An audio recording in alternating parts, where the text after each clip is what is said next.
Dungeon Dynasty. This is a single player or a two-player cooperative card and board game where you create your own dungeon at a campaign level, and then you play against and attempt to defeat intruding adventures at a tactical combat level. In this video, I'll show how to set up the game and then a few turns of gameplay to get the idea of how this works. I'll play the simple game, the basic game. There's a full game option, which is using all the rules and a bit more complex. But for this video, it's a simple game. This is a playtest version, so some of the images on some of the cards are placeholders for now, but all in all, things should be pretty much like it is here. So let's play a game of Dungeon Dynasty. So we've done the game ready for playing for the first time, and now the first game. So we can play a full game or we can play a simple game, easy game. And in this video I'll play an easy game. For the full game, I'll do another video for that. So the rules are made so you can actually just start. They'll show what to do step by step, so you don't have to read through all of the rules before, you can just go ahead. In addition, the text with a gray background, like this here, it's only used when playing the full game. So this can be ignored for now. So when you start playing for the first time, you just ignore all of the text with the gray background. And as noted, this is a playtest version, so the rulebook, the layout of the rulebook might change slightly. Also, the text that is boxed is used only for the simple game. So later on, when playing the full game, you can just skip your sections here. The game can be played either as a one-player game, solitaire, or as a two-player cooperative game. I'll play a single-player game here to show how the game works and various mechanisms for a few turns.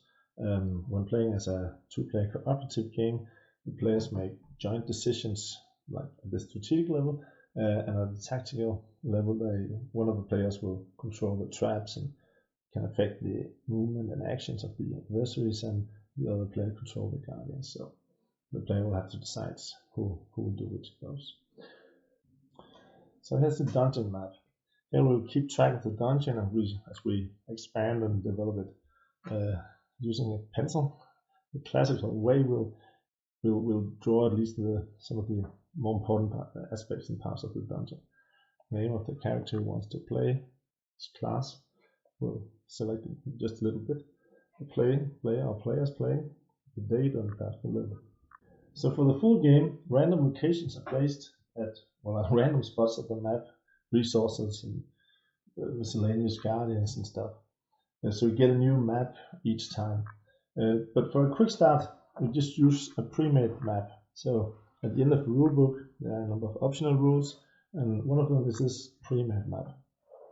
Here we have silver ore, iron ore, stone deposit, sinkhole. This is various resources. A natural cavern with a lizard man carrying a spear, an underground den with a giant beetle, a bottomless pit. Here's the entrance where the adventurers will enter the dungeon, and here we have a mushroom forest.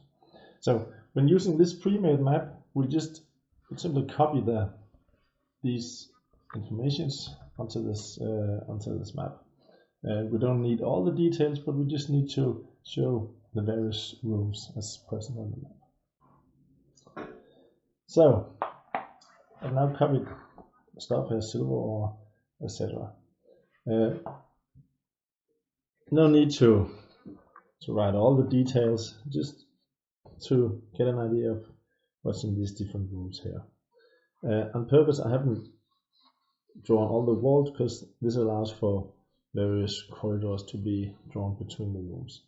So these are all different rooms except for the bottomless pit here. This is only a single square. So now the map is ready, and when playing the full game, we then will place our the entrance to the dungeon ourselves. This leads to some interesting considerations. where will I do my initial part of the dungeon? Do I want to reach the lizard man or the silver ore first, or what will I do? But here, again, for getting a quick start, the entrance has been placed here. Alright, so setting up the game. First we need to place all the various cards and decks. So when playing the simple game, we'll use only 2 of the card mats, simple game 1, simple game 2. Just place them 1 and 2 to the left here. These are the decks we'll need most of the time. And then we need the inventory map here.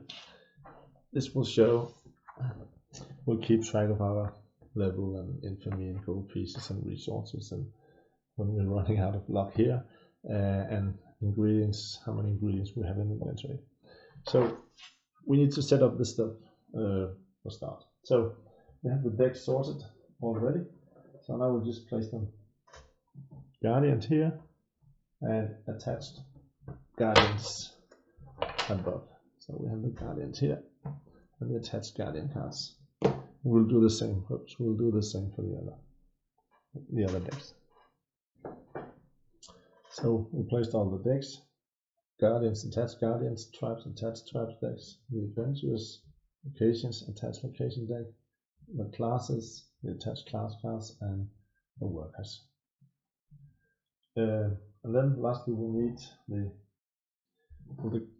campaign deck basic cards. That will be our starting campaign deck. And we need the basic trap deck cards, and we need the basic guardian deck cards. So these are the cards we'll be using for the simple game. We'll choose a class. There are 4 different classes: Veteran, Beastmaster, Necromancer, and Trap Maker, each with their own abilities and special cards and so on.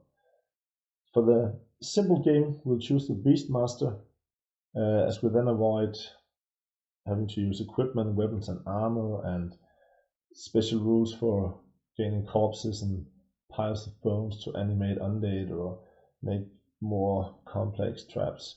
So the Beastmaster is specialized in, well, beasts and populating the dungeon with beasts. Then we need to place all the counters to help us keep track of our level and our resources. So for the simple game, we won't use ingredients, so the yellow counters won't be used. The blue counters are placed to keep track of this stuff. Here we have the level counter matching the icon here. We start as level 1. It's indicated at the back that this is the level counter. Infamy, similarly, infamy is at the back. We have infamy of 0. We're not very infamous at the beginning. Gold pieces, we have 2 counters. We have a regular gold piece counter here, marker. We start at 10 gold pieces. And then we have a times 10 marker. So if I place it here, that would mean like this, 28, for example. But for now we only have 10 gold pieces. Then we have the basic resources. This is metal, wood, stone. We can flip them for +5, but for now we just need to place them on the regular side upwards here. And there are some special resources, meat, we'll use that in a moment. Corpses and piles of bone won't be used for the simple game.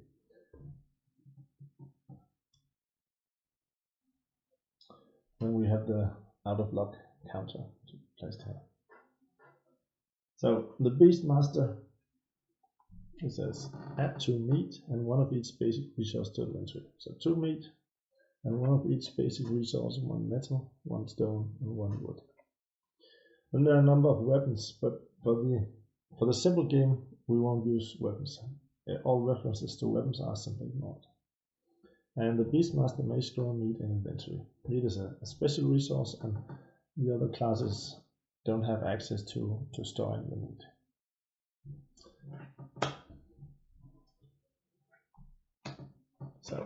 we've selected the Beastmaster. Now we've set up the initial counters here, and I'll just place it up here.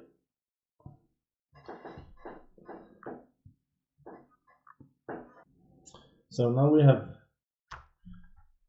our dungeon map ready. We have selected our class level 1, infinite 0. We have sorted the various decks. The resources are in place.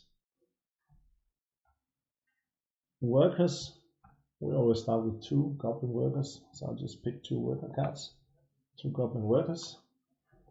Just place them here next to our Beastmaster. These cards won't be used frequently, so we can just place them over here. And then we need our starting hand. So the last thing we need to be ready to play is the decks. Here we have the campaign deck and the trap deck and the guardian deck. Trap deck and guardian deck won't be used until we go to Dungeon Delve mode, tactical combat. So we'll just place them over here for now. But the campaign deck will be used. And so since we chose the Beastmaster class, we'll need the Beastmaster class attached cards for this game. So we won't be using the veterans or the necromancers. So I'll just place the Beastmaster cards, or at least not initially. So I'll just place the Beastmaster cards at the top of the attached class decks. All the Beastmaster cards. So as we advance in levels, we get these cards added to our campaign deck. So when at start here, we have all the first level cards. So we have 4 cards here. Here we have second level, etc. I'll just put them back here. So these 4 cards will be added to the campaign deck. It should just be shuffled, so I'll just place them like this. Now I'll shuffle it. And as our starting hand, we'll draw 1 random guardian placement card and 1 random trap placement card. So this means that we'll always be able to place at least 1 guardian and 1 trap. What we're looking for, I'll just go through the deck and pick the first cards matching this. We're looking for a card saying like this: more poisonous snakes. This allows 1 giant poisonous snake to be placed. So whenever they say more, it allows you to place something like this. So more poisonous snakes, and then we have more spear traps. This allows a spear trap to be placed. So these are just 2 random, a random guardian placement card and a random trap placement card. So I'll just shuffle the deck now, and then we're ready for turn 1.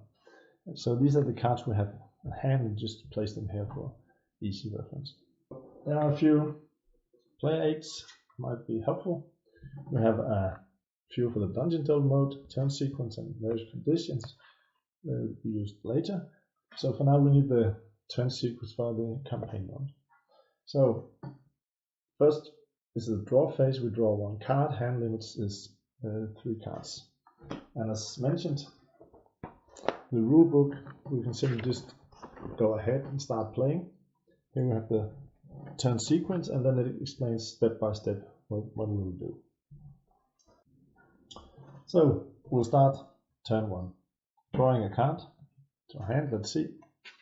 So this card allows us to Birth of the Beast to pick up 1 card with this icon, the beast icon, from draw deck.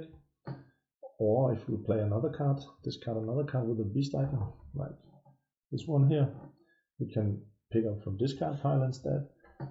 Or we can play it for easy meat. The total upkeep for beasts meat is reduced by 3 gold pieces this turn.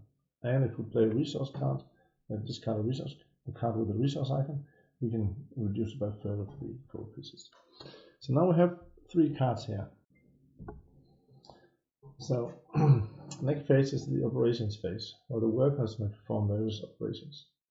You can labor mine. We don't have any resources yet that can be labored or mined.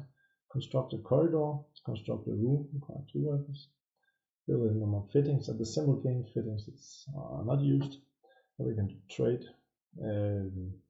basic resources or ingredients, equipment. Equipment and ingredients are not used either in the basic game.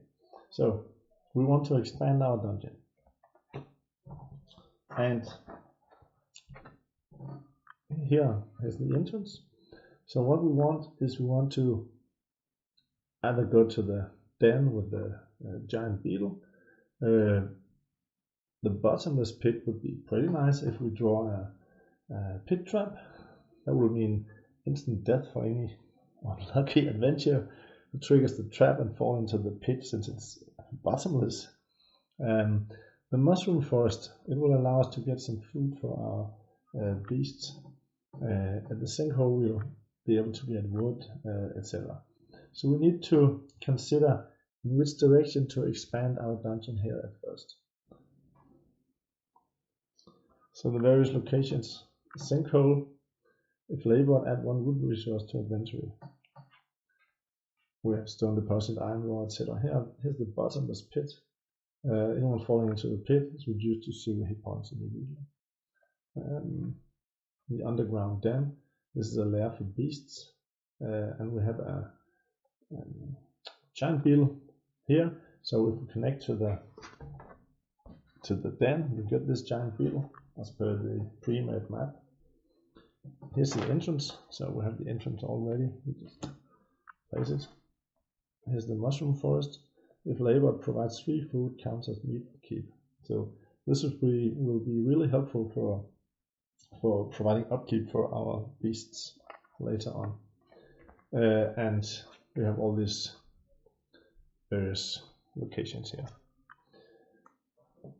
So for now I have the entrance location already, and I think I'll just see if I can get a little bit more space over here. So we'll just place the various cards over here. The entrance. So as we expand our dungeon, the various locations we get will place here.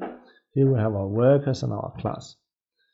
And these 2 decks are used for the Dungeon Delve mode later on. So, alright, so what we'll do initially, either we can connect directly to the den to get the giant beetle, and then, well, that will cost us upkeep. It might be worth it waiting a little bit, perhaps connect to the mushrooms, build perhaps a corridor around here to, if we are lucky to get a pit trap later on, we can place it here, perhaps place another trap or 2, and then connect to the den. And then we are ready to, well, invite the adventurers into our dungeon. So that's the plan for now. We could also build various rooms here, but for now I think that's what we'll do.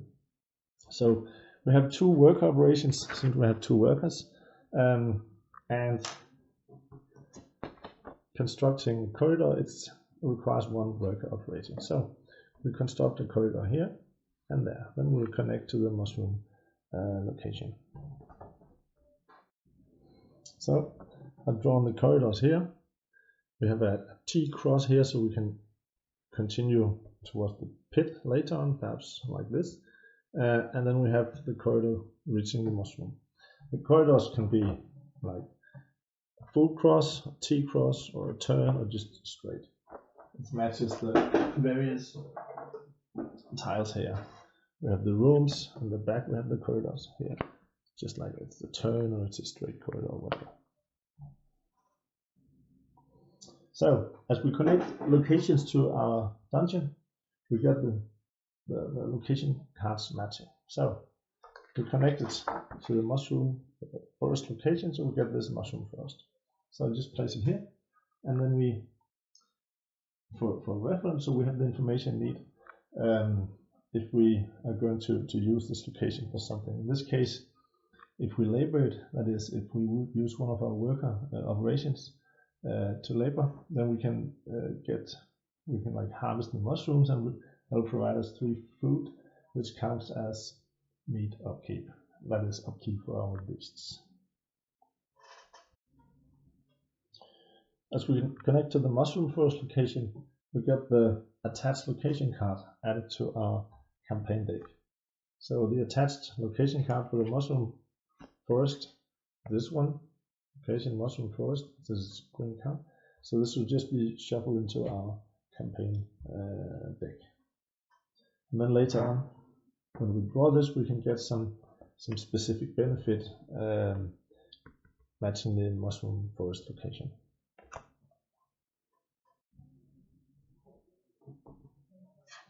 So this was the operation phase. Now we have the card play. Any number of cards may be played in any order. We have these 3 cards on hand. And there's a card limit of a hand limit of 3 cards. This means that if we don't play one of the cards now, next turn when we draw a card, we'll have to discard one of those. And that's kind of that's a waste. So we like to play one of them now. Sometimes it can be very useful to wait, but for now we'll attempt to play a card to avoid discarding next turn. We won't play a Guardian yet, they'll just cost us upkeep. This one's better saved for later as well. So we'll start out by playing a Spear Trap. Place 1 Spear Trap at a suitable spot in the dungeon. So there are various traps here. Hit trap. And here's the Spear Trap. So with the Spear Trap will just say component 1 wood or 1 spear. So we have 1 wood resource which will allow us to place the Spear Trap. Placement square, so we'll just find a suitable square. So this trap has an accuracy of 3 and a strength of 2. And this asterisk means there's some specific rule. In this case, it ignores shields, so since it hits the adventures from below. So we'll place a Spear Trap, reducing our number of wood resources by 1. Placing the trap here for reference. And then we'll mark it on the map. So traps may be placed in any square. In the full game there are some limits. Beasts, for example, cannot have a free path to a trap, but in the simple game this is no problem. So we'll just place a Spear Trap here, hoping that the adventurers, when they enter from the entrance, they'll just hit the Spear Trap before moving all this way here. We'll place the treasure here, then we'll have a Spear Trap, if we're lucky, Pit Trap here, perhaps something here, and then the giant beetle over here. So that will be the initial plan. So this one will just be a secondary corridor. It won't be of any immediate danger to the adventurers unless we place traps or some other stuff over here. So I'll just mark the Spear Trap here. So we now play the more Spear Traps here. If we had a card with this icon, mechanics icon, we could discard it now to make this one reusable, meaning placing at the top of the draw deck. So next turn we would draw it again, either to place more Spear Traps if we had the resources, place another Spear Trap, or we could improve an existing Spear Trap, this Spear Trap here, by spending 1 metal. We could provide it with a coil spring, providing with more power and accuracy +1 and the strength of +1. But for now we just play this card. It goes to the discard pile, so we just place the discard pile here. Also, as we improve our dungeon, we add cards to our trap deck and our guardian deck, which are used during the dungeon delves, during the tactical combat part of the game. So in this case we have added a Spear Trap. So at the attached trap cards we'll find a Spear Trap card, and that's why it's useful to have them organized in some way. A Spear Trap is just a level 1 trap, so if we have organized them according to level, we'll just easily locate a Spear Trap, Big Trap, and we have a Spear Trap here. So the Spear Trap will be added to the trap deck, the attached Spear Trap card. I'll just place it here for now, and then when we reach the Dungeon Delve mode, I'll just shuffle it into the deck. We need to shuffle the deck anyway, so at that time. Okay, so this was the card play phase. Now we have to play upkeep, and this is a crucial part of the game, managing one's treasury and having enough gold for paying the upkeep. It's always a minimum of 1 gold pieces. So we need to pay 1 gold piece per worker, that is meat. We have 2 goblin workers, so that would be 2 gold pieces. 1 gold piece per level of guardians. We don't have any guardians yet, except undead and beasts, they can eat meat. And we have to pay 1 gold piece per level of infamy. Our infamy is at 0 for now, so what we need to pay is a total of 2 gold pieces worth of meat to the goblin workers. We have two meat already, so we just spend those 2 meat to feed the goblin workers, and thus we have taken care of our upkeep. The final phase of the turn is the Dungeon Done phase. So now we may, if we want, announce a competition. That is, we may place a treasure in our dungeon and invite adventurers, brave or foolhardy, perhaps greedy adventurers, to enter the dungeon and attempt to get the prize. That will allow us to defeat them, loot their corpses for gold and other valuables, gain class levels and gain infamy. And to win the game, we need to reach infamy of 3, since this is just a short game. For a full game, we need infamy of 5 and a larger dungeon. So what we need is, in the end, is to kill a 3rd level adventurer. That will allow us to reach infamy of 3. But our dungeon is not ready for this yet. We only have a single spear trap. That won't do. That won't be enough. So we need to expand our dungeon, and we have plenty of gold, so there are no problems. So usually we spend our gold improving our dungeon, paying upkeep, and at some point we'll have to invite the adventurers. But for now, there are plenty of time for that. So turn 2, we'll just go through the turn sequence again. We'll draw 1 card.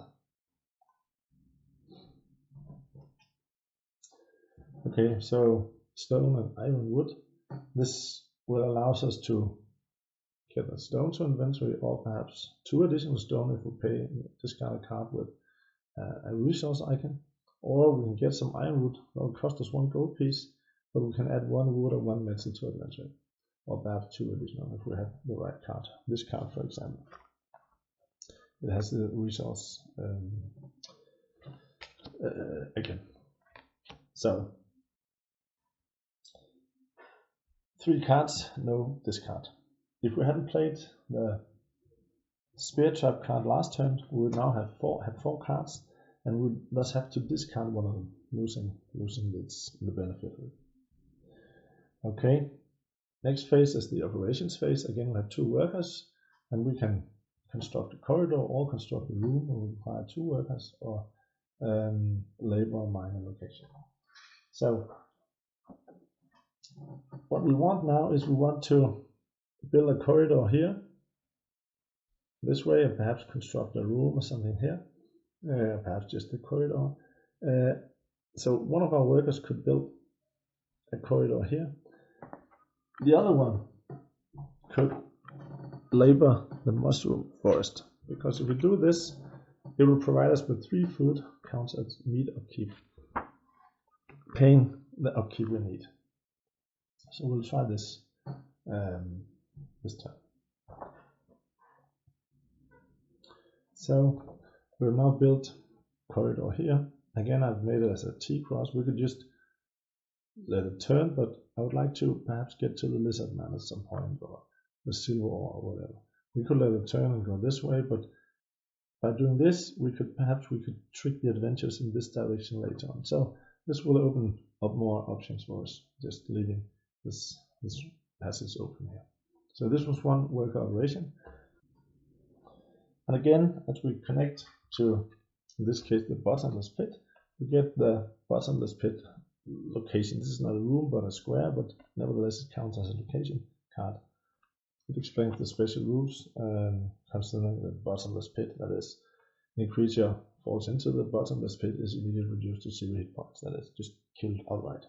So That's very nice if we encounter high-level adventurers who are difficult to kill. If we are lucky or play well, perhaps they'll just drop down this pit. That will save us a lot of trouble. And again, we get the attached location card, in this case the bottomless pit card, which will be just shuffled into our campaign deck.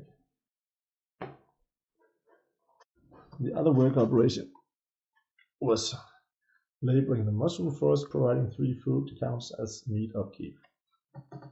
So 1, 2, 3 meat. So after we've done our operations, we'll now do a card play. Again, we have 3 cards, so it's nice if we could play one of the cards. Poisonous snake. A poisonous snake will require a den. So poisonous snake, again, this is a beast, so it's nice to have these cards organized so it's easy to locate. Most beasts require a den, so we don't have any den, so we can't just place it. If we want, we could construct the den, underground den. It's constructible, that is, we'll make a room which is an underground den, lair for beasts. Perhaps we could make it then here, or corridor this way, or perhaps this way and make it then, whatever we would like. So we can't really play this card for now. The more poisonous snakes, because the poisonous snake requires a den, and the Death Rattle Viper upgrade or enhancement requires a poisonous snake. So this card can't be used unless we'll use it for enhancing another card using the icons. We could get some resources. Usually it would be nice to keep this one until we need them, but it's better to play the card than just waste it and having to discard it next time. And then there's this one, allowing us to draw a card from draw deck or provide more meat. This is a pretty nice card, so we'll wait for that. Alright, so for this turn, we just get some resources. Since we just spent our last wood last turn building the trap, we pay 1 gold piece. We have enough of them to gain 1 wood to inventory. So we buy some iron wood, some wood. Spending 1 gold piece and gaining 1 wood for another trap perhaps. So we played our card and upkeep phase. 1 for each worker, that's 2. No guardians yet, so and infamy of 0, so only 2. Goblin workers will eat meat, so easy, just 2 meat. Also, since we play in easy mode, we gain 2 gold pieces, so we're actually gaining gold. So this is a very fortunate situation. Since we play the easy mode, we're actually gaining gold each turn, at least for now. Usually we would be spending gold, slowly reducing our amount of gold, and then at some point invite the adventurers and we'll loot them and get gold once again. So we'll just keep expanding and developing our dungeon. Turn 3, we'll draw a card. So luckily we actually got the card allowing us to play pit traps. That was a lucky draw. So that will allow us to place a pit trap right here at the bottomless pit. Usually we would have to dig a pit ourselves, and that wouldn't be a bottomless pit. That would just be sufficient for a pit trap, but now we can just place the pit trap at the bottomless pit, making it a very efficient pit which instantly kills anyone unlucky enough to trigger the trap and not agile enough to avoid it. So the worker operations, we have our 2 workers. So this time we want to get a dungeon dev going soon, because now we can build our pit trap here. Perhaps we can connect to this den here. We get the giant beetle, and then we can place the treasure here. Then the adventurers will have to move through the spear trap, the pit trap here, and defeat the giant beetle to reach the treasure.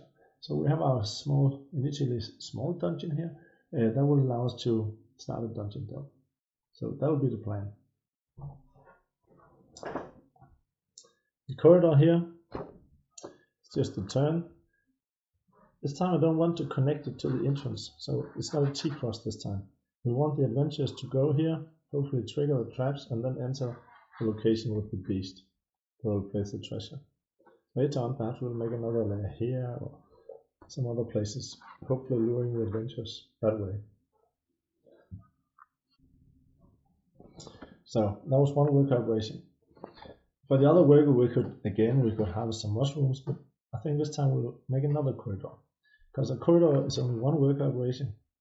We can make a corridor this way, and then next turn we can use both of our worker operations to build another den here, a room den for our poisonous snake.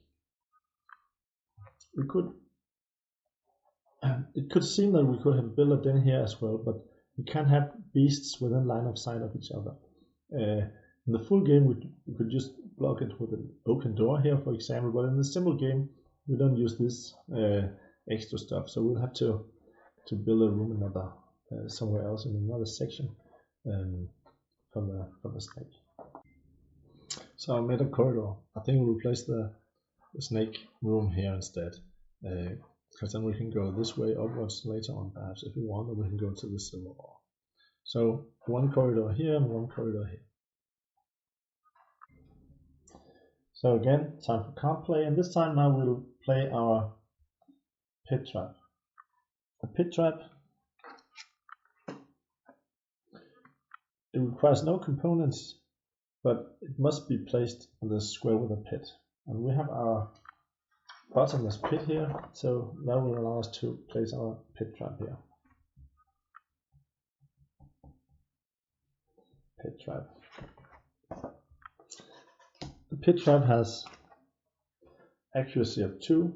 It has no strength per se, because it doesn't have to penetrate the armor of the adventurer, of the target. The adventurer just falls down into the pit and he suffers damage from that. Or in this case, since this is a bottomless pit, he's just killed. And again, whenever we get something for our dungeon, we get something for our travel guardian deck as well. In this case, we get a pit trap attached card. Just place it here again. When we start the dungeon delve, we will shuffle the cards into our deck. So, a spear trap here, a pit trap here, and we connect it to the den. And as noted on the pre-made map, this den had a giant beetle. So all of the starting locations allowing for monsters, they have a monster initially. If we had constructed the den ourselves, there wouldn't be any monsters from the start, then we would have to play a card to get the monster. But in this case, we get a giant beetle. So we'll go through the guardian deck, and now it's a good thing that we had organized the cards, so we have all the beasts here, and level 1 beasts. Giant beetle is a level 1 beast as well. So we get a giant beetle.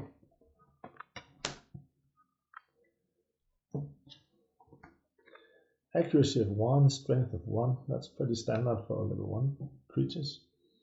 Agility of 1, but armor of 2, it has this carapace here, so it's not that easy to penetrate its armor. Dealing piercing damage with mandibles, and 2 hit points and a morale of 2.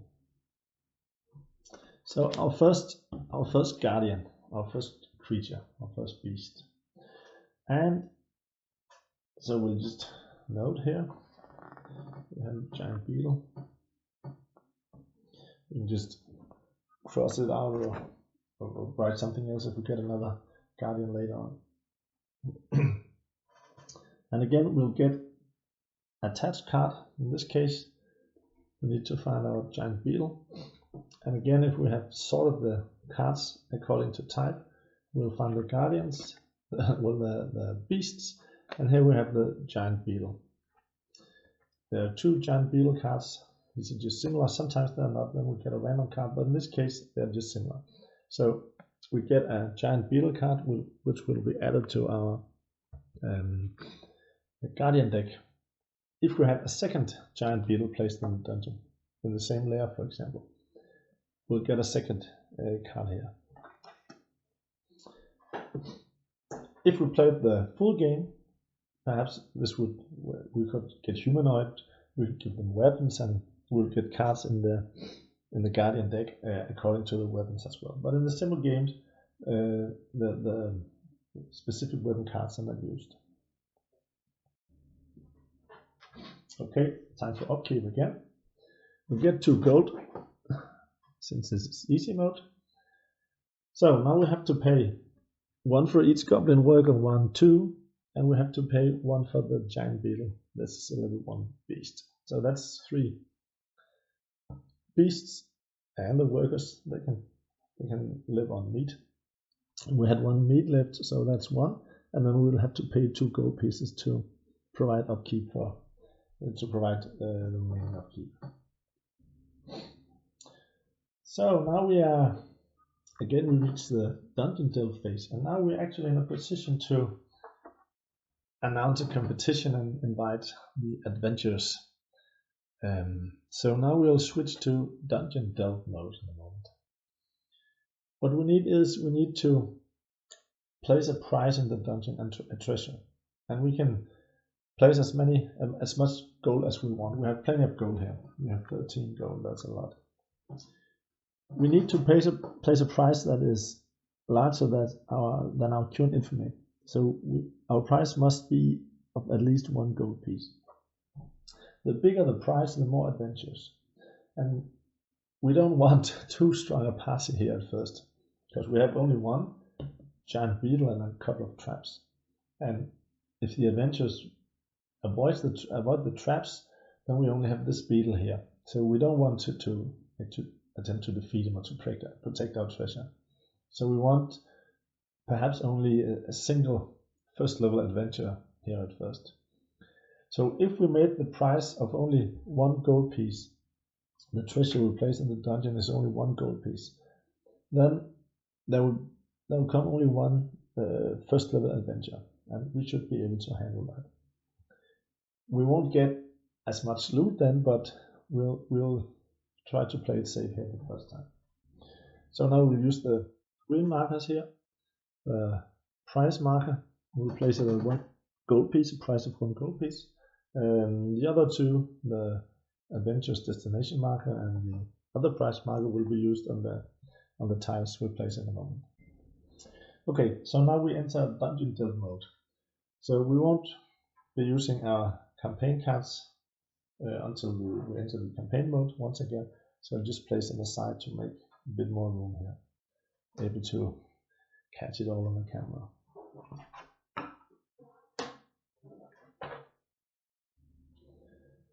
So now we need our trap deck.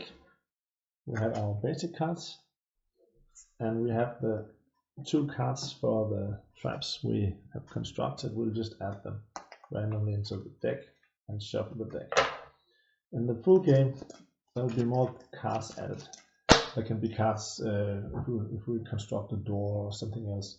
There will be attached cards added, and there will be cards according to or matching the adventures. And similarly, the guardian deck, we only have 1 guardian, but we have this giant beetle attached card. We'll put it into the deck and we'll just shuffle it. So we have the trap deck and the guardian deck, and during the dungeon delve, each turn we'll draw a card from each of those decks here.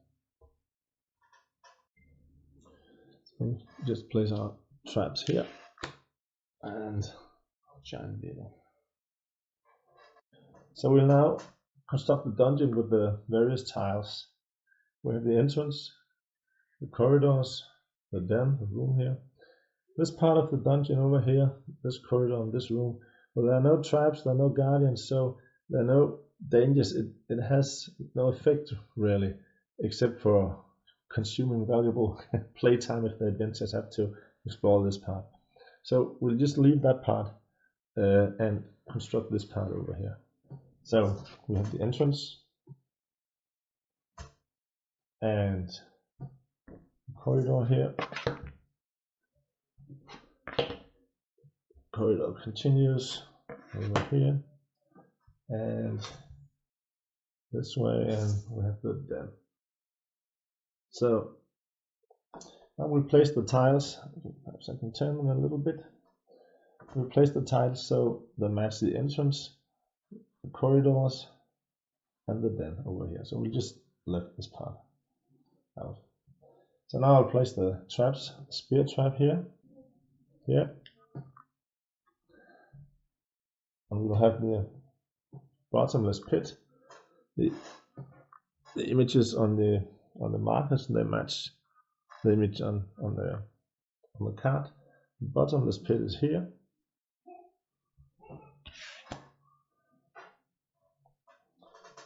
And we have the pit trap.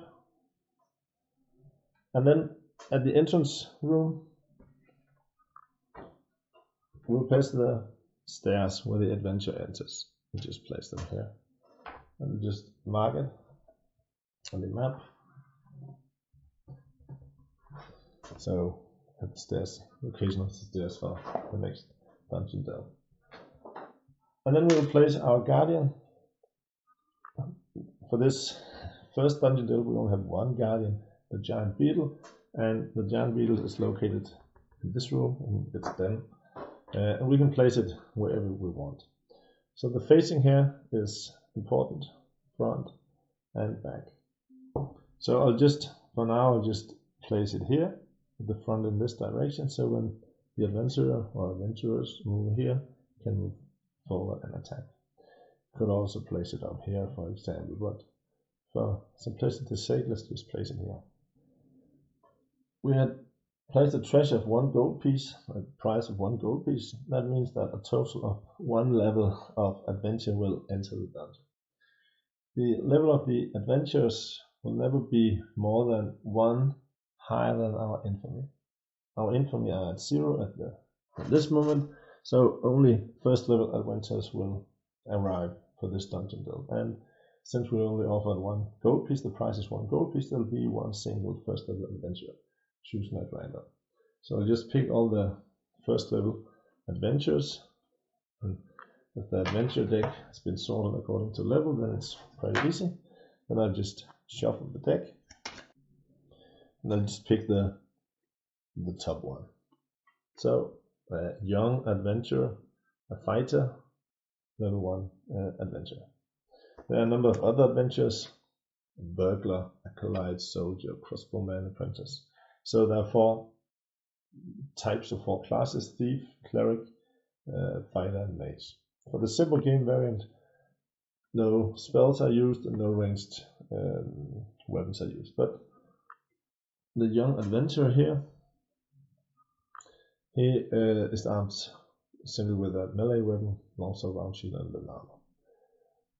Accuracy of 1, strength of 1, slashing damage, agility of 1, armor of 2, 4 hit points, and a morale of 1.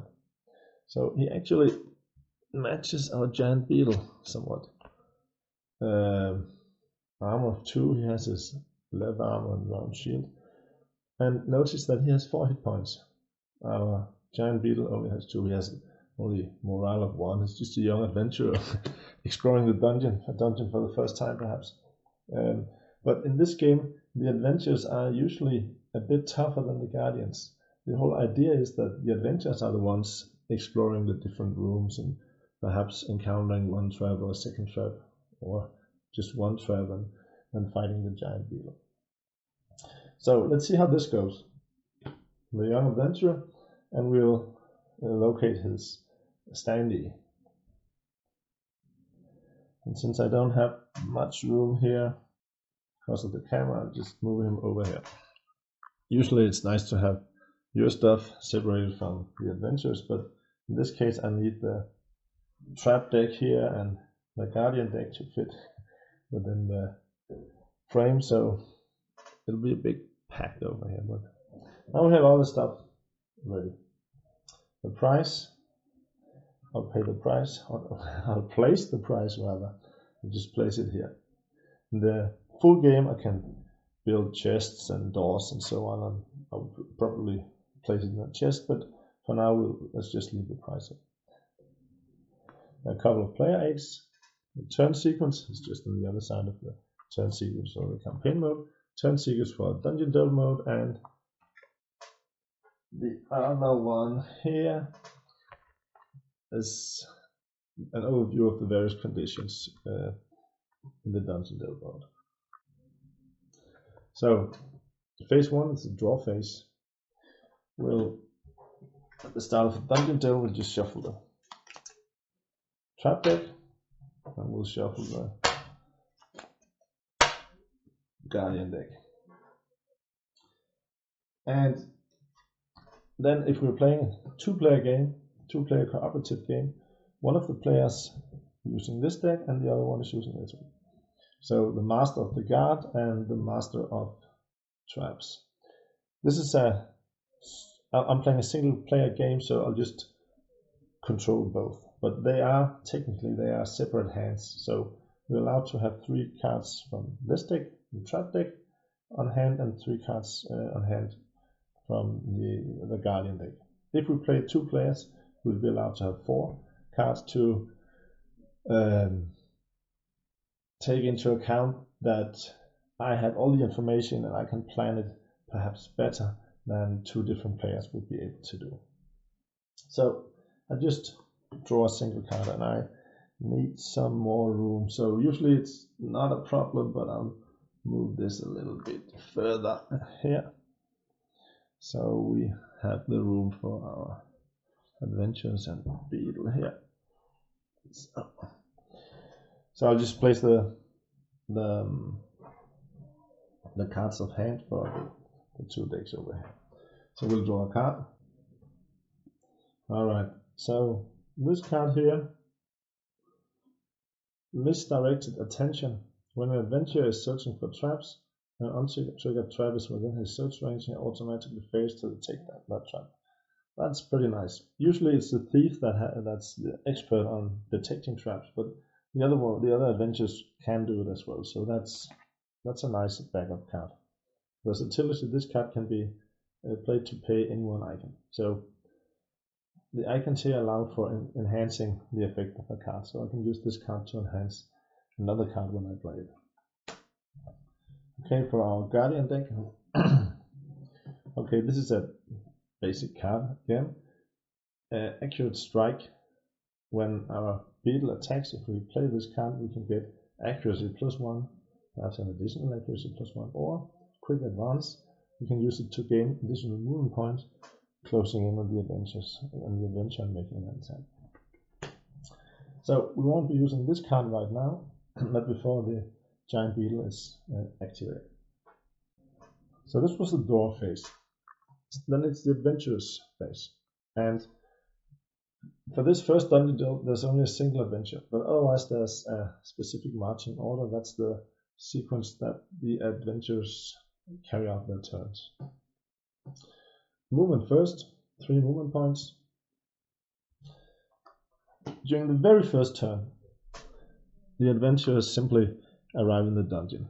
They enter and are placed right adjacent to the stairs. So I just roll 8-sided die. 1, 2, 3, 4, 5, 6, 7, 8. And notice that in the room, all of the squares are considered as clear squares, even though the graphics sometimes suggest otherwise, perhaps. So I just roll a die. 2, 1, 2, and they always face away from the stairs. So this is his first turn. This is his movement for his first turn. Then we will place the adventure destination marker. So the adventuring party, they always, when they're exploring the dungeon, they're heading toward a destination. And in this case, they can always see 2 sections ahead. So I can see this section here, and it has an entrance. This part is ignored. It has an entrance here. There are no other options, so you just move toward this section. Again, we roll the die. to see where we'll place it in which square. 1, 2, 3, 4, 5, 6, 7, 8. 3. 1, 2, 3, 4. So this is where he's heading, and when he reaches this point, he'll move this way and so on. So this was the first movement step of the for the adventure. Now he'll take his action. Cast spells. We don't use that in the simple game variant. He can't cast spells anyway. Attacking his foe. No foes within range or line of sight. He can defend if he can't reach a foe, but he has seen the foe. He knows where the foe is.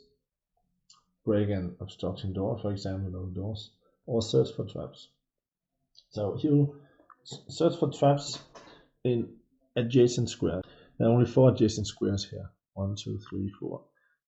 Diagonally adjacent squares, they don't count as being adjacent in the normal sense in this game. So the thief is the expert detecting traps character, and he usually has a longer detection range, but here it's only adjacent squares, no traps, so no problem here. And that will end the adventure's turn for this turn. The Guardian's turn. No Guardian activated, so nothing happens here. Turn 2, again we'll draw a card from trap deck. And we'll draw a card from Guardian deck. Combat noise. Activate a Guardian who can trace a path, clear or otherwise, of 3 sections to a combat or a trap from this turn. So we have our Guardian here, which is not activated. 1, 2, 3 sections. So if he activates this trap, we can play this card, and or if it triggers this trap, we can play this card to activate our Guardian here. Or we can use it to let the Guardian bypass a trap without triggering it. So not too bad either. Okay, that was the draw phase, adventurous phase, movement, and then he'll take his action. So 3 movement points. All Guardians and Adventurers have 3 movement points, except if noted otherwise. He'll head toward this point. 3 movement points. 1, 2, 3 points. 3 movement points. Again, he'll attempt to detect traps in adjacent squares. In this case, there's a trap in an adjacent square. So he'll detect it, and it will count as triggered, unless we do something to prevent it. So we have 2 options. We can try our luck, and if we're lucky, he won't detect it this time. However, every time we try our luck and are lucky, the out of luck marker is moved 1 step upwards, making it more difficult to be lucky the next time we try our luck. So we want to save trying our luck if we can, because in this case we have the misdirected attention card, which allows us precisely to avoid the adventurers detecting a trap. So I'll play this card, just place it here in the discard pile, so he didn't detect the trap this time around. Guardian phase, no activated Guardian, so that's it for this turn. Turn 3, again we'll draw a card. This is the card attached to the spear trap, so that's particularly useful in combination with the spear trap. Delayed trigger, it won't be of much use here, but if there were 2 adventurers in the party and one of them moved into the square with the trap, if we play this card, it wouldn't trigger until the next adventurer entered the square, and that would allow us to target a mage, for example. Or we can play the impaled, the card as letting the spear trap impaling the adventurer should he trigger it and be hit by it, and then he will be immobilized and suffer bleeding. So not a bad draw. And for the Guardian deck, a card that makes an adventurer suffer morale loss if another adventurer flees has just been killed. We can't really use that in this dungeon delve since there's only one adventure, but surprise attack. If a guardian was not in enemy line of sight at the start of its turn, when it attacks, it surprises the foe.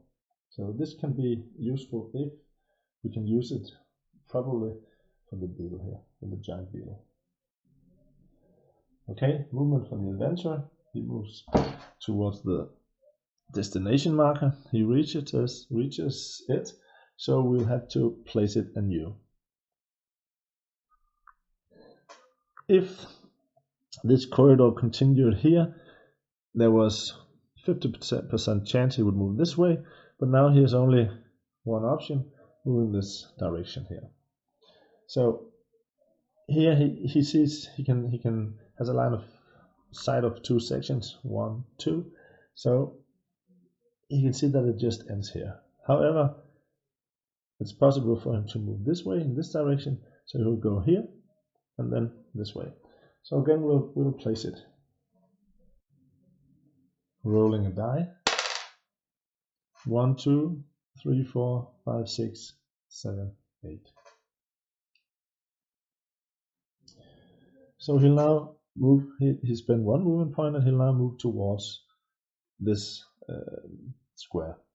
So now there are 2 paths of equal length. He can move this way, or he can move this way. So we'll just determine it randomly. So he moves in along this path. 1 movement point, 2 movement points, and we want him to trigger the trap. And luckily we have the this card, which makes him turn left. So this is just the right time to play it. If he has enough movement point left, he has 1 movement point left, he can turn left and then move 1 square in that direction. So it's the perfect time to play this, because his left is this direction. He faces this way. So he moves into the square. Suddenly there was something interesting, some noise or whatever, causing him to move in that direction instead of just towards the marker here. So this triggers our trap. The spears, they spring up from below, and hopefully they'll hit him. So spear trap. It has an accuracy of 3 and a strength of 2, and it ignores shields.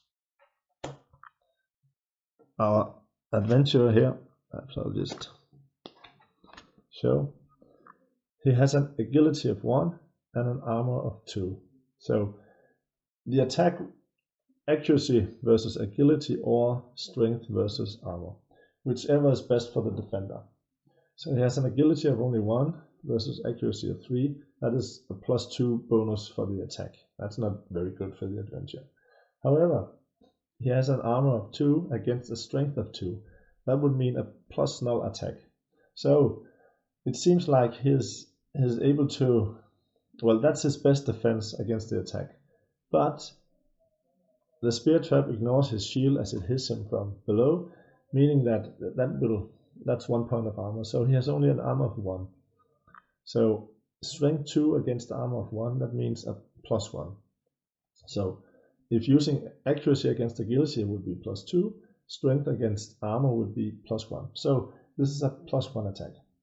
It would be the armor that saves him if he is saved here.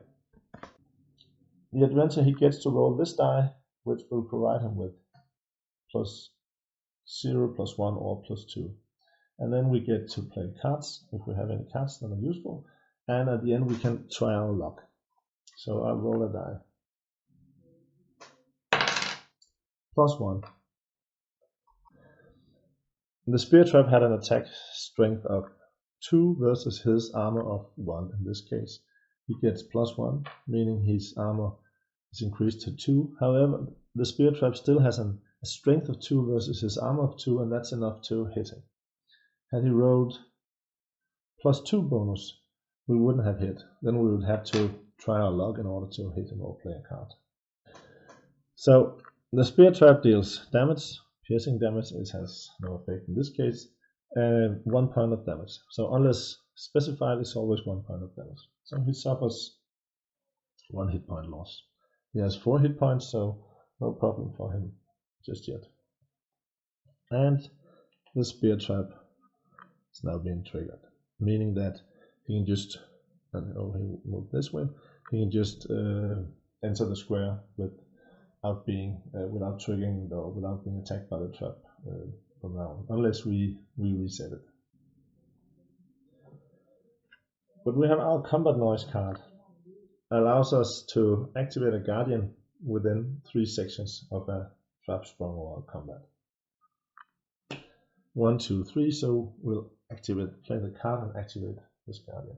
Now the adventurer is hit by our trap and he suffers damage. Now we want to play our card here, and so he's impaled now. It requires spear trap. That's exactly what has hit him. When an adventurer has just suffered puncturing damage, piercing damage, and he has indeed, he's immobilized and suffers bleeding. So he's immobilized. We'll place an immobilized marker, and he suffers bleeding. So things are not looking good for our young adventurer. So our guardian was activated, so we can now move it. Our adventurer has only a morale of 1. When he has lost half of his hit point, his morale is reduced by 1. That means he reaches 0 morale, he flees, he attempts to escape from the dungeon. So this is just a young adventurer. He's not very used to being, triggering traps and being impaled and stuff. So if we are to attack him with our giant beetle and slay him before he escapes, we have to move quick. So 1, 2, 3, that's a standard movement allowance. Quick advance, that will allow us to move an additional 2 squares, plus 2 movement points, plus 2. 1, 2. Can't move diagonally, only to adjacent hexes. 1, 2, 3, 4. Next turn it will be hard to reach him because there are 4 squares to reach him, and usually its movement allowance is only 3, but let's see what we draw. New turn, we draw a card. Path undecided. So this card is useful in larger dungeons. If we had corridors here and rooms and traps and guardians, and we would like the adventurers to move in this direction first to suffer from all those encounters before they move in the right direction for our prize and treasure here, there would be a 50% chance they move this direction and this direction. And if the path was along this way, we can play this card and then hopefully they will move this direction instead. So this is a nice card for larger and more complex dungeons. The small dungeon, there's only 1 path actually. It's not very useful. However, a bit of luck, that will allow us to move the luck marker 1 step downwards on the out of luck track. And that can be quite useful.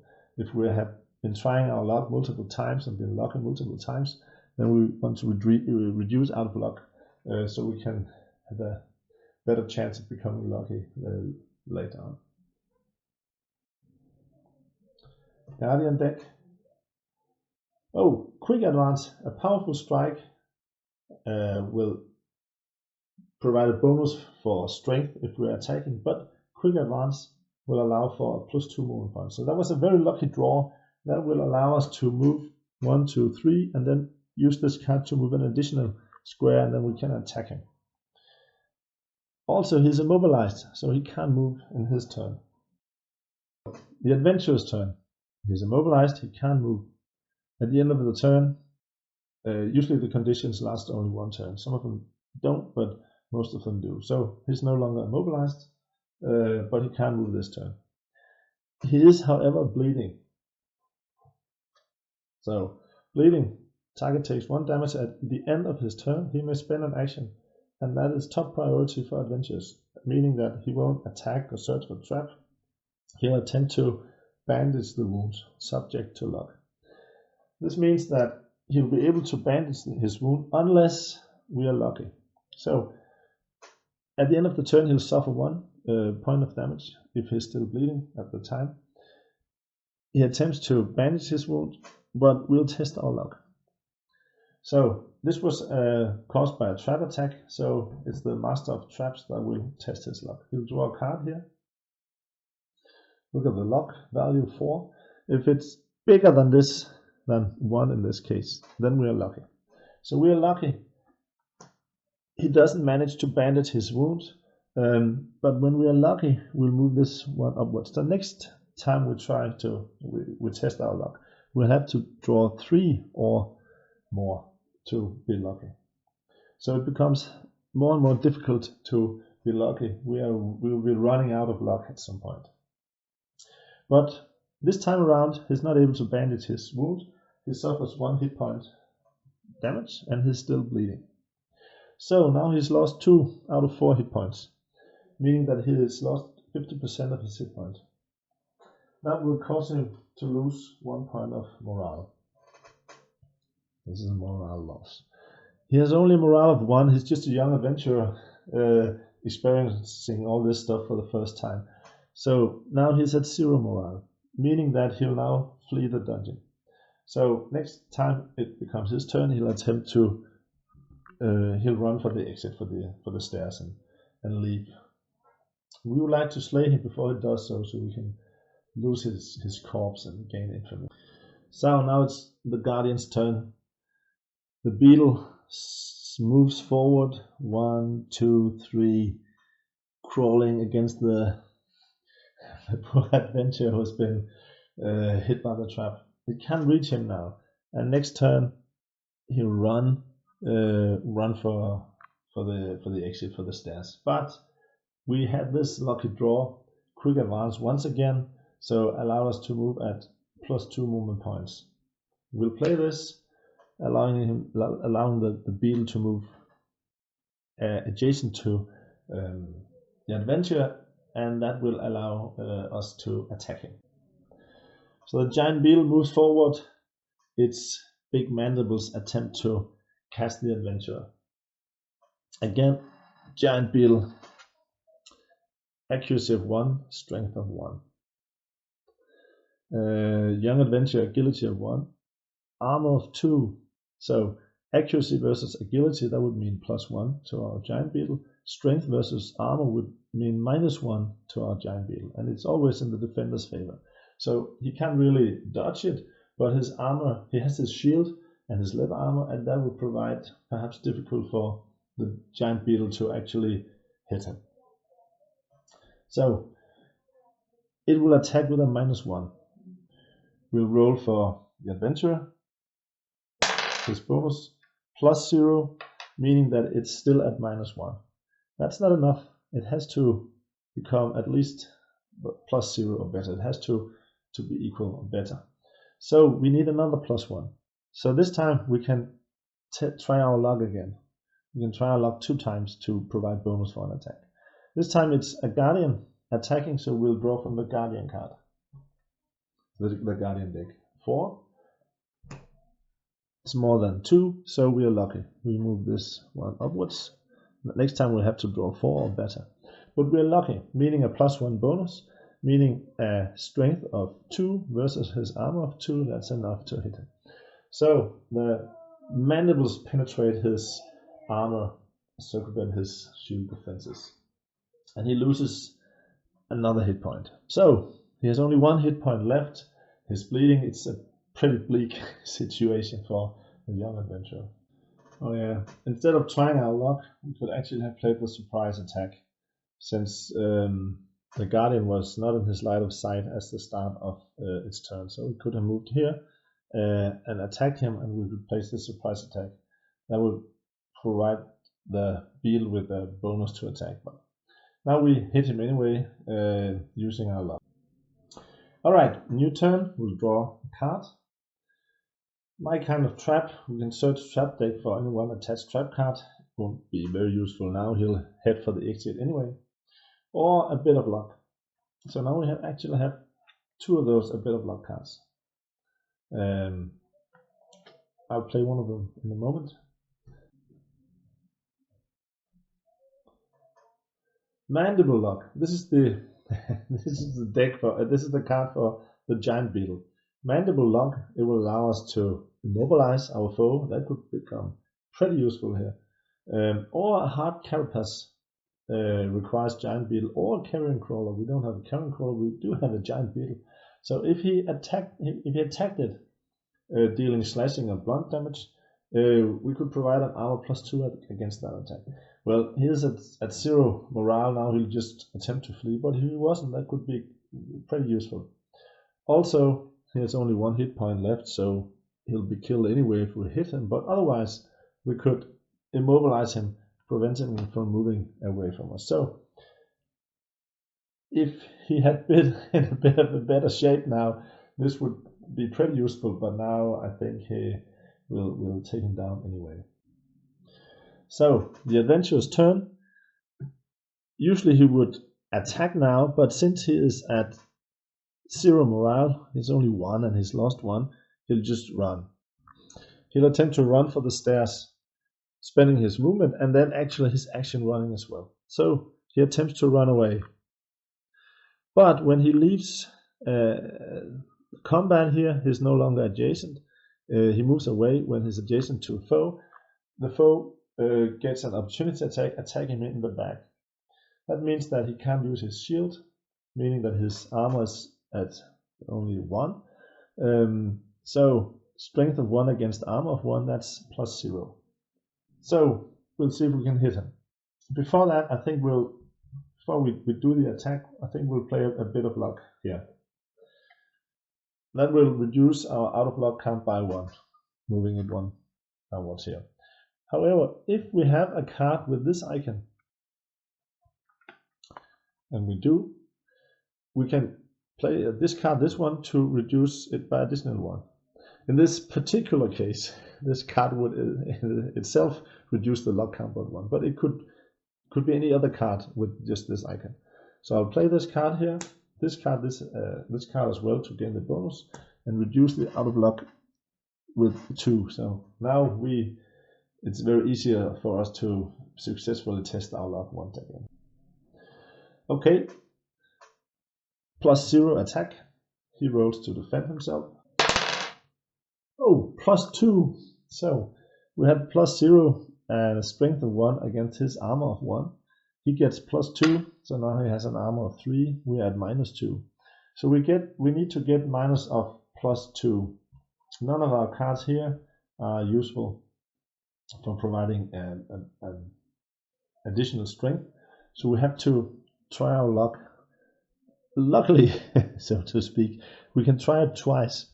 So if we're lucky, both of those times we'll get a total of +2 and then we will hit him. So let's see. This is the Guardian attacking, so we'll draw from the Guardian card. It's the Master of the Guard who will draw. So first we now need to draw 2 or more. Most of the basic cards, they have a pretty high luck score. When we get the better cards, the luck score is lower, so kind of balancing it out. 4, no problem. So that was +1. Now we need to draw 3 or more. 4 again, a lot of 4s here. So we get +1, +2, meaning that we negate his +2 bonus, hitting him. He suffers 1 point of damage again. 1, 2, 3, 4. He's lost all of his hit point and he's now slain.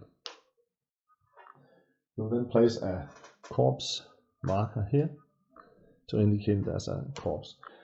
It has no importance now since the delve is over, but for longer delves it sometimes plays an important role later on.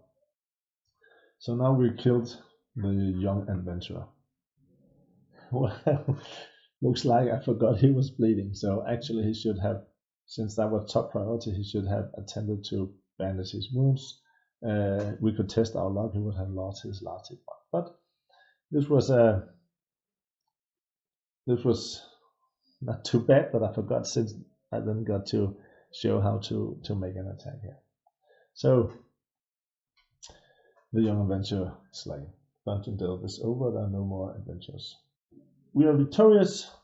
We have defeated the adventurers attempting to reach the prize. They didn't do it. So now we return to campaign mode, because after the delve we gain loot for the slain adventurers, we gain infamy, and sometimes we gain a class level as well. So we don't no longer need this. We can just let the tiles stay, then we have it for the next dungeon delve. I'll just move the giant beetle over here. This was a very successful dungeon delve. We didn't lose any guardians. It didn't even lose any hit points. Our spear trap turned out to be very successful, but we were very cautious because our prize was only 1 gold piece. So only a single first level adventurer entered the dungeon. So we did play it pretty safe here. That means that we only get to loot 1 adventurer. Also, since he is level 1 and we're already level 1, we won't advance to level 2. And when we at a later dungeon delve hopefully kill a level 2 adventurer, then we'll advance to level 2 and so on. Our infamy will be increased, however. But we'll go from dungeon delve mode to campaign, back to campaign mode. So I'll just leave the tiles here for next time. Destination marker. The corpse here. We have this corpse now. We can use it for meat. We can feed our goblin workers with the corpse of the slain adventurer. Had we been a necromancer, we could perhaps have animated it for a zombie, or later on, if it decays to a pile of bone, we would have animated a skeleton. But for now, this was the dungeon delve. Now everything is ready for the next delve. I'll just remove the cards here. We don't need them until the next delve, and they'll be shuffled anyway at that time. So I'll just remove them, place them aside. Okay, we're now back at campaign mode. We have our cards at hand, our draw deck, and discard pile. So we won this delve. So we gain loot for the slain adventurers. We gain 1 lock draw. That means drawing from here so many gold pieces. This is just a level 1 adventure, so we draw once. And there's 5 gold pieces he's carrying. We loot his corpse for 5 gold pieces. Had he been level 2, then we would draw another card and get half of that amount, half of that luck amount. And had he been level 3, adventure will draw again. So 1 full draw, and then for each additional level we'll draw an additional luck draw and get half of the gold. So 5 gold pieces here. That's pretty nice. So we're now at 18. He has some equipment. So in the full game we'd get a longsword card, a round shield, and a nether armor. We could, well, if you had an orc guardian, for example, that guardian could be equipped with his weapons and stuff. But in this simple game we don't use equipment, so we simply get 2 gold pieces for each piece of equipment. 1, 2, 3, that's 6 gold pieces. So now we have looted him. We have 18 plus 6. That's 24. Lastly, we get 1 gold piece for the difference between our price and our current infamy. So infamy 0, the price of 1, that means 1 additional gold piece. So had we placed more gold pieces as the treasure, we would have gained a bit more here. Alright, so that's our loot. If we are slayed an adventure of a higher level than our current level, we will advance class level. If we slay an adventurer at a higher level at our current infamy, we'll advance infamy 1. This was a level 1 adventurer, infamy of 0, so we're now at infamy 1. We become a little bit more feared among the adventurers, or infamous. When we reach infamy of 3, we'll win this game because it's only a short game. I won't play it till the end, I'll just show you how this stuff works. So now we've slain the young adventurer, we'll place him here, slain adventurers. So next time we announce a competition that is start of Dungeon Delve, he won't return. That will be some of the other adventures. So now we have completed the delve very successfully, gained gold pieces, gained infamy. I'll just place this one here at 1 because it always starts as 1 for the next delve. So we're back in campaign mode. Draw, worker operations, card play, upkeep, and then we can consider another dungeon delve. Usually we have plenty of gold, so usually after a delve there'll be enough gold for a few turns of expanding and developing the dungeon, gaining additional creatures, and then perhaps a bigger prize the next time, more powerful adventures and so on. So we'll draw a card. Let's see. Okay, trip to town, cost 1 gold piece, add any one basic resource to adventure. So that will allow us to get metal, stone, or wood. That can be useful if we need to construct another trap, for example. Or mercenary, randomly select 1 humanoid guardian, level infamy or lower, that means level 1 or lower. That could be an orc, for example, or goblin, of the ones not currently in play. You must place it at a suitable section of the dungeon. We don't have any suitable spot at the moment, because humanoids, they require a guard room. We don't have a guard room just yet. We could buy one, and then we could get a humanoid. Also, if you play, if we discard a card with one of those icons, then we could actually pick the humanoid. So we could pick an orc, for example, instead of just randomly determining. I'll just move our slain adventure here. Then when we slay more adventures, we'll have a nice row of slain adventures over here. Okay, worker operations. The plan was to construct a room here with perhaps poisonous snakes. Now we have the option to get a humanoid instead if we want. So we want to consider, do we want a underground den here for our poisonous snake, or do we want a guard room for our humanoid? In any case, the guardian have a line of sight of 2 sections. So when the adventurers enter this section, they'll be activated and they'll move to attack.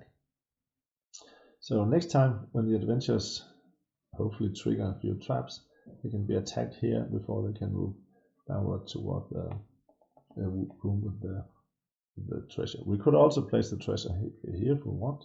There's some limit, a max of 3 squares, but there are 3 sections, but corridors counts only as half. So 2 halves, that's 1 section, another half, and then a full section. 1 and a half and a full section. So the treasure can be placed here or here. So that can be our plan for now. We have 2 worker operations. Constructing a room that requires 2 workers. So we'll use both workers for constructing a room here. Okay, so we're now constructing a guard room just for variety's sake. It could, as I mentioned, easily have been a den as well. So a guard room, we found a guard room location or a guard room location. Yep. It's constructible, layer for humanoids. So we get attached campaign deck card here, location, guard room. We'll shuffle into the campaign deck, and then at some point perhaps we'll draw it and get some benefit, some specific benefit. I'll just place the guard room here. I could just wait and do it during the next dungeon delve setup, but I'll just do it now. So now we can play cards. Now we have several options here. One is to play the mercenary, get a random humanoid guardian. That could be, let's see where we have the humanoids, could be a goblin, perhaps an orc. That's a level 1 humanoids. Level 2 humanoids, bugbear or lizardman. Level 3 ogre. So we could get a random humanoid, goblin or orc. We could also, if we discard a card with one of those two icons, and this card with the poisonous snake has precisely this icon. We can discard this one and we can pick a humanoid instead of determining randomly. So we could do this now, perhaps get an orc, or we could also wait. We could wait until after the next dungeon delve. So that would be a bit more risky, because then we wouldn't have this humanoid guardian for the next dungeon delve. But perhaps if we killed a level 2 adventure, we would advance to infamy 2. And since the humanoid we get here would be infamy level or lower, we could actually get a level 2 humanoid, and we could either get a random one, bugbear, or we could choose one, spending this card as well. So that's an option. However, we do want to make the dungeon a bit more deadly before inviting a level 2 adventurer. We have this card here, Birth of the Beast. It will allow us to pick to hand one card with this icon, the beast icon from draw deck. So we could pick a card allowing us to play a second giant beetle, and we can place it in the giant beetle den. Then we would have 2 giant beetles. We'll have this bear trap. We'll also have this trap which will instantly kill any adventurer who falls into the pit, because this is a bottomless pit. So with a bit of luck, this trap would perhaps take 1 hit point, and perhaps with a bit of luck one of the adventurers would be killed here, and then hopefully the 2 beetles could take out the last adventure if there were 2 adventures. So I'll play Birth of the Beast. We can draw 1 card with the appropriate icon. So there are a lot of cards here, and we want a card saying more giant beetles here. More giant beetles. This card will allow us to place 1 giant beetle guardian in a suitable room in the dungeon. So it has the beast icon. So we'll pick that card, reshuffle the deck. So now we can play this card. We could wait, because if we place another giant beetle here, it will require upkeep. It needs to eat. So it'll cost us 1 more gold piece each turn. However, we have 3 cards now. So next time, if we draw a card, we'll have 4 and we'll have to discard 1 of them. So it's a very good idea to play a card now.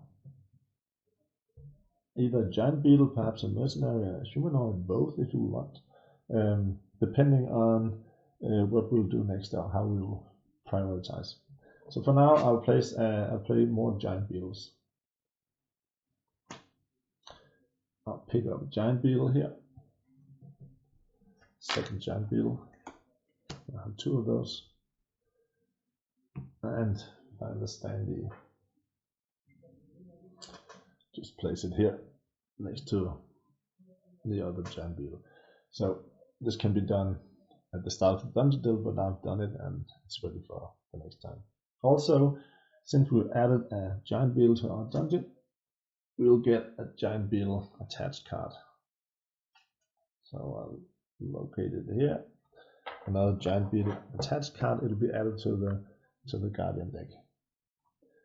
Just place it there, and then I'll shuffle it into the deck when we start the delve, because perhaps more cards will be added. I'll just shuffle it at that time. Okay, upkeep. During upkeep, we gain 2 gold pieces. Since this is easy mode, we have a lot of gold in our treasury, no problems at all. And then we'll have to pay. Corpses can be converted to meat.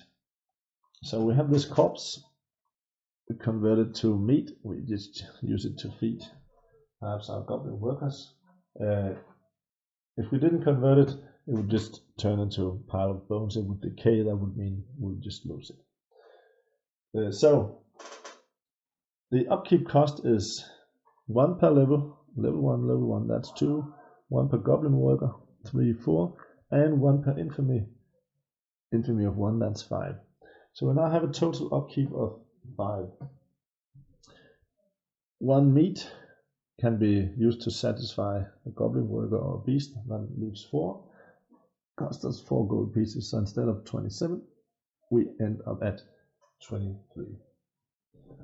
So again, we can now initiate a dungeon delve if we want. We have plenty of gold. No problem paying our upkeep. So usually we just take more campaign turns, expanding our dungeon, making it even more deadly and ready for the next dungeon delve. But for this, since this is just a game showing how to play and showing the various aspects, I'll just make ready for another dungeon delve. I won't play it through, I'll just set up for it and explain a bit of how it works with more than one adventure and how to gain a level.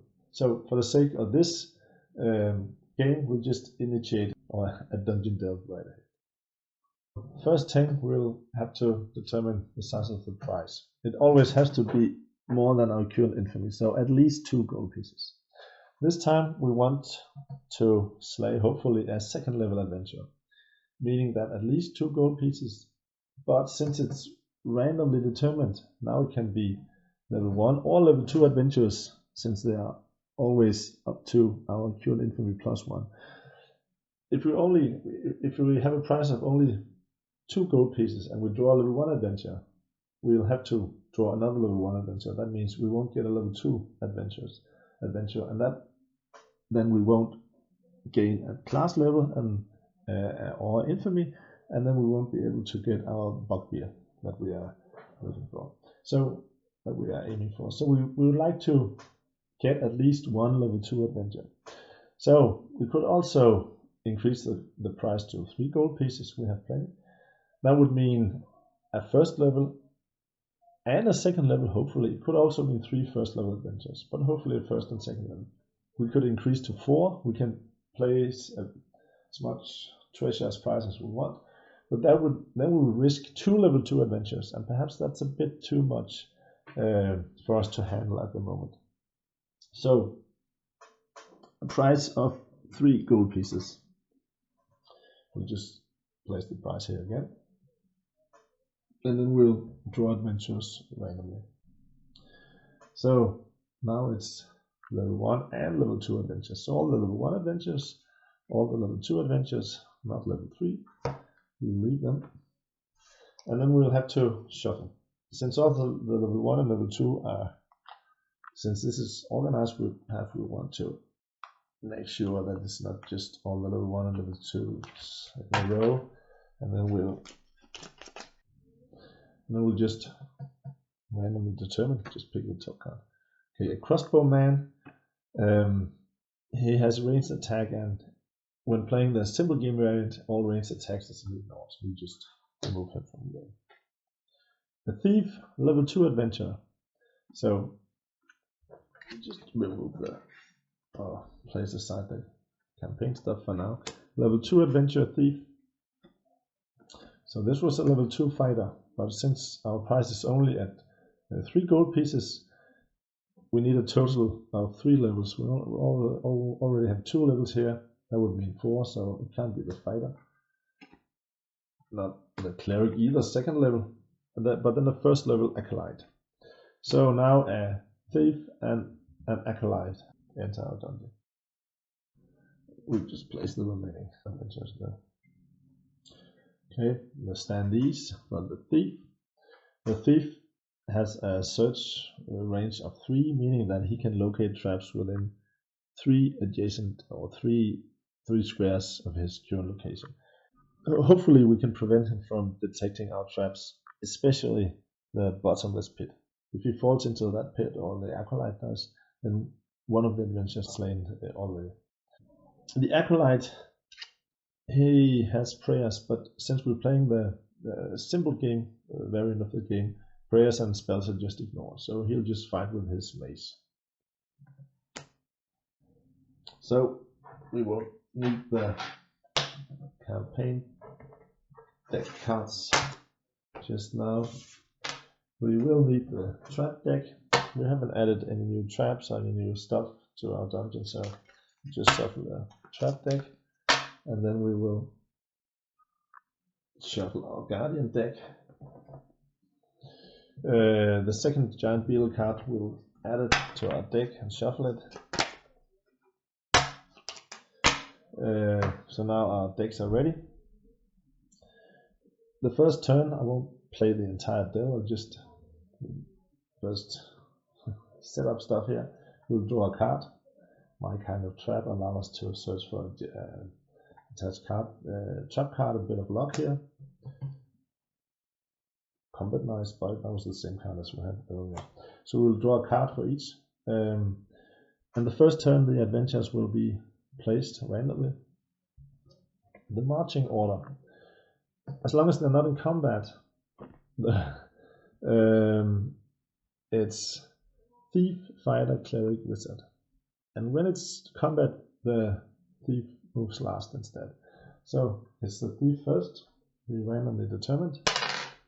1, 2, 3, 4, 5, 6 is here. Well, he's facing, technically it's determined randomly, it's just facing away from the stairs, but he has no effect anyway, just place him like this. The acolyte, 5, 1, 2, 3, 4, 5 here. So they'll take their, that was the movement actions. The destination marker, we'll place it up here somewhere. 1, 2, 3, 4, 5, 6, 7, 8.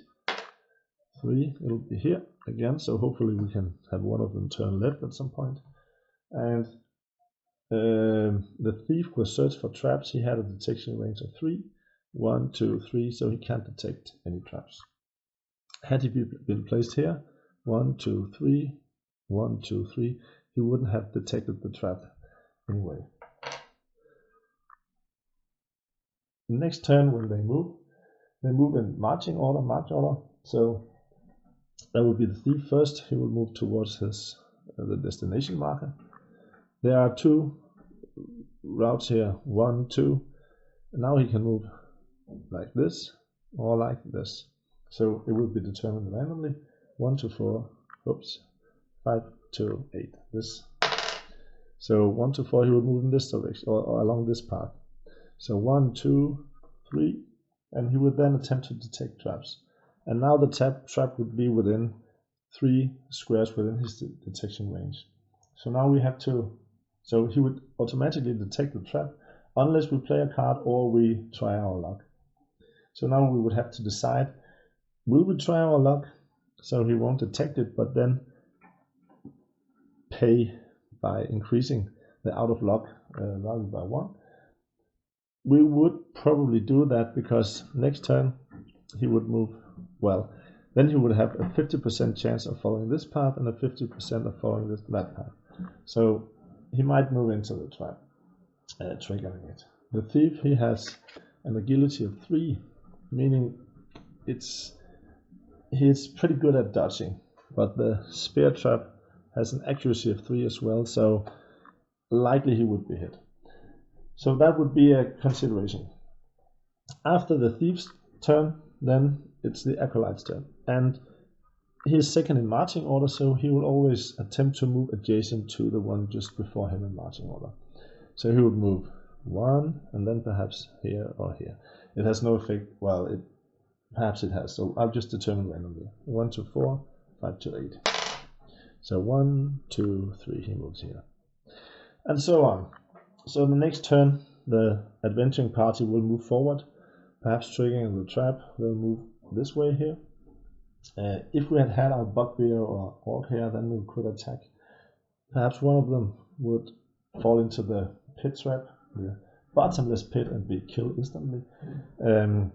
Otherwise, they will move, or the survivor, or they would move like this and could be attacked by our giant beetles. And if they are strong enough to kill or at least make him flee, we would have won this second dungeon delve. Hopefully, having slain the level 2 adventurer. Slaying a level 2 adventurer, that would mean an increase in class level as we are level 1. It would mean increase in infamy, but also increase in class level. And gaining a new class level, we would then gain additional attached class cards. So Beastmaster cards, level 2, a number of cards here. These would be added to our campaign deck, shuffled into the deck. That would allow us to get more powerful beasts, for example, hellhounds, even a two-headed hellhound, carrion crawler, or gelatinous cube, or level 3 cave bears, level 2 here offspring, or monster trap hiding in a pit somewhere.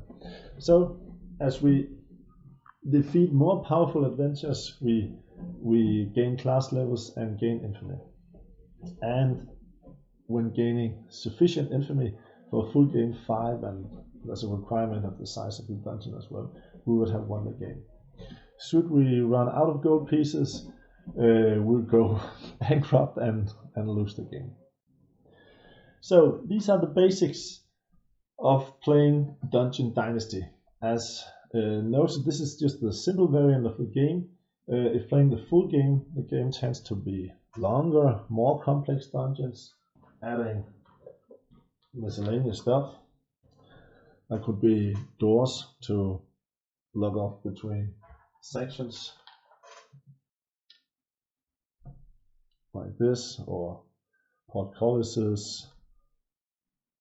Perhaps we dig pits for our pit traps, or just for the adventurers perhaps to slip into the pit. Sarcophagus with perhaps a skeleton raising when the adventurers open the sarcophagus.